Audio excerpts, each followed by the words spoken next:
We couldn't find him. Fiona needs to check her information. No, I don't think so. Does the doctor like playing games by any chance? What do you mean? There's a message on the computer, and a card key already set in place. The king passes the rook and meets the bishop. The knight takes a pawn along for the queen. What does that all mean? It's a simple puzzle. Zach, let's take him up on his challenge. You can do this, right?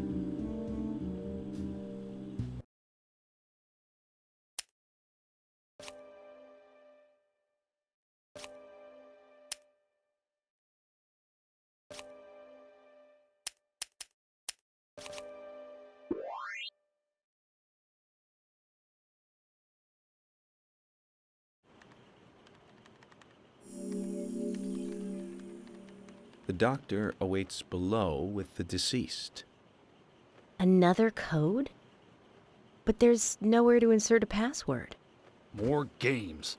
I'm going to get Fiona to call Usha up here right now. No need, George. The message appeared with the card key. It's telling us where to use it. This is not the time to be joking around, Agent Morgan. Dr. Usha is below with the deceased. With Anna. Below being underground, I take it. Simple. Simple. Then it's time to meet the mischievous architect of this little game. Nah.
Usha, sorry to keep you waiting.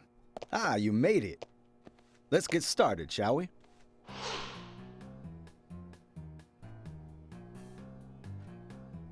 This is Agent Morgan from the FBI. Nice to meet you. I'm Usha Johnson, the doctor in this hospital. FBI Special Agent Francis York Morgan. Please call me York. Everyone calls me that. Very well, Agent York. Are you a forensic practitioner? Let's just say I've dealt with corpses before. That battle of wits, by the way. Did you create that yourself? Mm-hmm. I just wanted to see if our FBI agent could handle the task. I see. Well, it was pretty fun. Oh, I'm glad you liked it. We don't have much time. We need those autopsy results.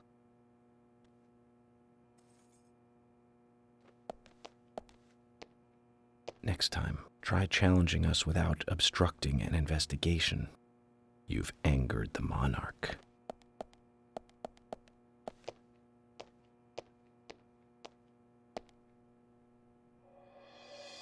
From the onset of rigor mortis, the stiffening of the muscles, the time of death is estimated to be between 20 and 2200 hours. That's still quite early for such a crime to take place. Note that there are 2 exterior wounds, pressure marks around the neck, and a long cut running from chest to abdomen. Blood marks on her right hand tell us she was gripping something round in her right hand.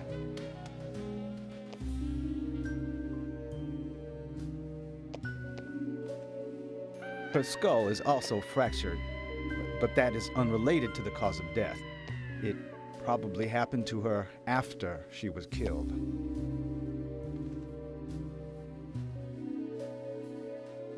Now, I first thought death by suffocation, due to the marks on her neck. But after further investigation, I now have a different conclusion.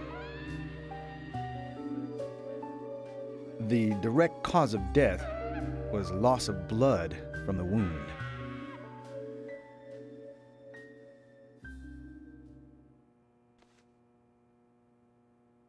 Which means...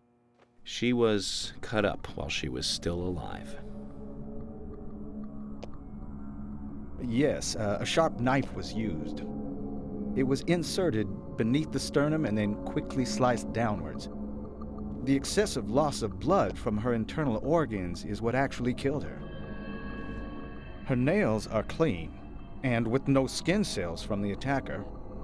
She also doesn't appear to have been bound nor badly beaten. She was apparently killed without resistance. The most tragic thing, however, was that she was unable to speak her story to anyone who could hear her cries.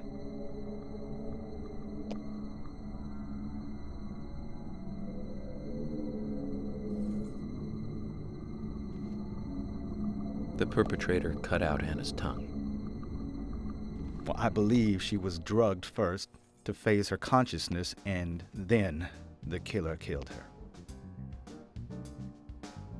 Now, the killer most likely has a deep, traumatized past concerning women. He probably cannot converse with them normally. Cutting out the tongue suggests a very lonely individual. Either that or a truly hardcore sadist. He must get off on watching women suffer, especially when they can't answer back. He watched as the blood pumped from her body, as she gradually grew cold.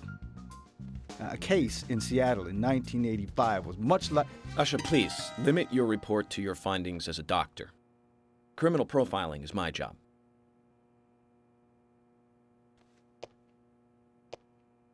You're wrong, also. Anna died fully, deeply, painfully aware of what was happening to her. But, Tell me, what time did it stop raining on the night Anna was killed? Just before I went to bed, right after the movie on TV ended, so around 1 a.m. What movie was it? An American Werewolf in London. Directed by John Landis, 1981. So the rain stopped, accompanied by the ending song, Blue Moon. George, would you mind if I examined Anna myself? What more do you hope to find? I'm sure I mentioned that I have a personal interest in cases like these.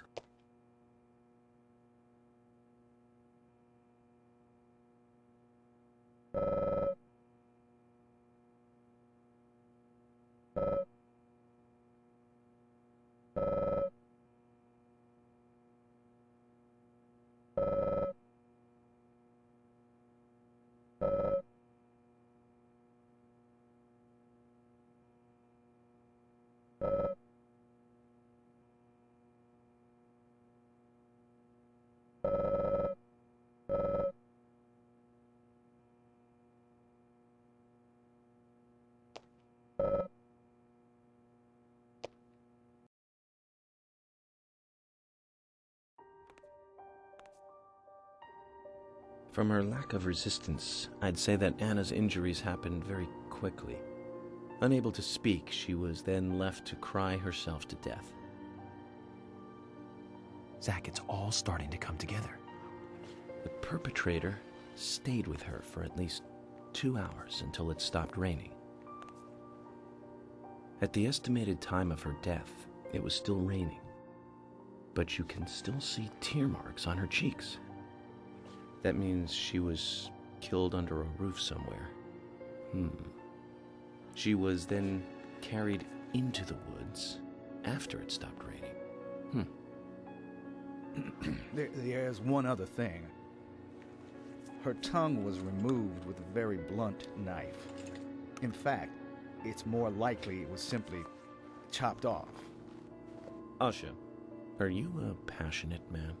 Well, not particularly, but I am man enough should the moment call for it. George, how about you? I'm very passionate. Yes. Especially when it comes to women. But I don't see what that has to do with anything. George, the perpetrator is just like you. He's passionate about women. He's a passionate kisser. This was a kiss of death. The perpetrator bit off Anna's tongue. We'll never get a dental print from a wound like this. But this is still a big lead.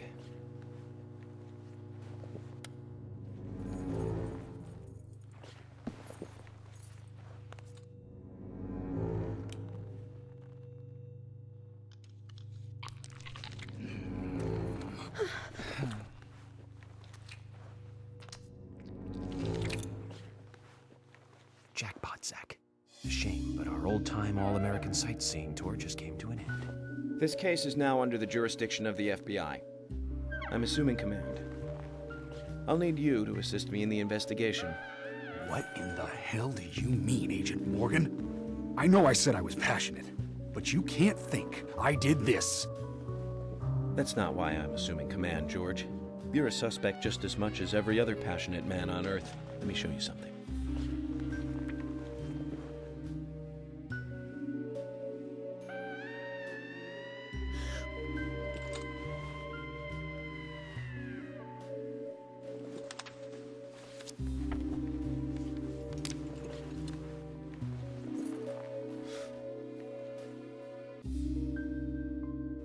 There you go.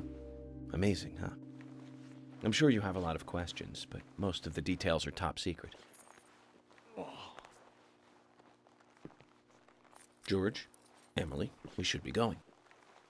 No need to stay here any longer. Okay. I have to sign the release. Just give me a moment. Very well. I'll go on ahead. I can't take it any longer down here.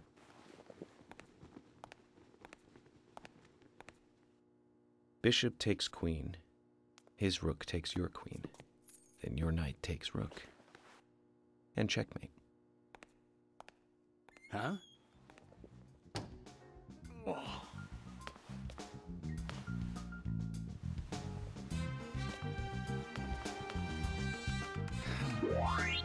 My first victory in the Grandmaster ranking.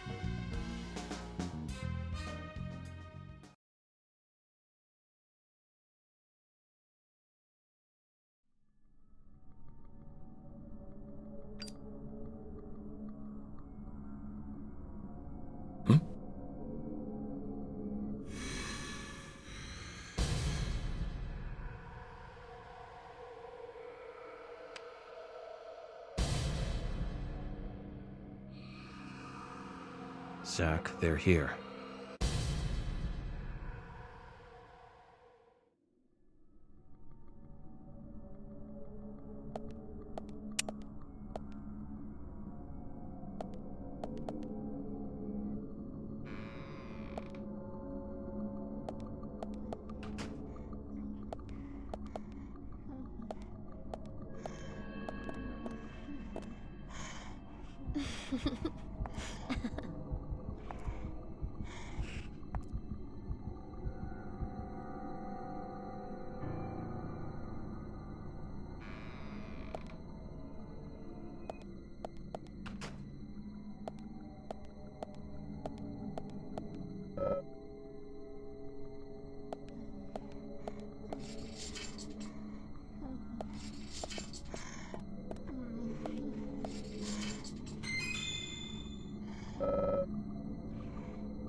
King?